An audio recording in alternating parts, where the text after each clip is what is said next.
Un petit garçon de 10 ans disparu de façon assez mystérieuse. Selon sa mère, il l'a appelé un an après sa disparition en lui disant « Maman, je vais mourir, il me bat ». Voici l'histoire de Jérôme Canté. Il avait 10 ans à peine ce 14 décembre 1991 lorsqu'il s'est littéralement volatilisé quelque part, non loin d'un gigantesque parking de la Coupole où son skateboard a été retrouvé coincé derrière une porte. Et puis plus rien, aucune demande de rançon, pas la moindre trace de Jérôme, malgré la diffusion d'une centaine de portraits du garçonnet en France et au-delà des frontières. Les seuls éléments que les enquêteurs ont en leur possession sont que ce 14 décembre 1991, Jérôme avait 300 francs en poche et une idée bien précise en tête, acheter un cadeau à sa mère pour Noël. Il avait repéré un petit canard doré avec une perle brillante dans un magasin à La Défense où il se rend en skate vers 14h depuis sa maison de Courbevoie. Il ne reviendra jamais. Vers 14h30, sa mère l'attend comme prévu en haut de l'escalator. Comme c'est le passage de la flamme olympique pour les JO d'Albertville sur le pare-brise, sa mère pense que Jérôme est allé voir le spectacle et qu'il a oublié l'heure. Elle cherche son fils désespérément durant des heures,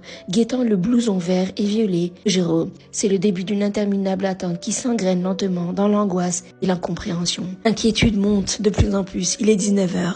Elle va alors déclarer la disparition du garçonnet. Souvent à cette époque, les autorités ne comprennent pas la gravité de la situation. Ce n'est que 2 jours après la découverte du skate de Jérôme dans un parking que les recherches commencent et deviennent sérieuses. Commerciaux, les environs sont quadrillés, des chiens sont utilisés. En vain, le père de Jérôme, recherché pour des faits de trafic de drogue, a un temps été soupçonné. Il aime tellement son fils, il ne lui fera jamais du mal. Malgré tous les moyens déployés, il n'y a aucune piste et sa disparition reste sans réponse. Ce qui est le plus mystérieux dans cette histoire, c'est qu'un an plus tard, la maman de Jérôme reçoit un appel avec une voix d'enfant. Elle l'identifie comme celle de son fils et lui dit « Maman, je vais mourir, il me bat ». Il raccroche. La police n'a pas pu identifier cet appel. Aujourd'hui, la photo vieillie de Jérôme reste sur le mur des enfants disparus. Dominique, sa maman, qui vit dans la culpabilité immense, raccroche à ce mince espoir de revoir un jour son fils qui aurait aujourd'hui 43 ans.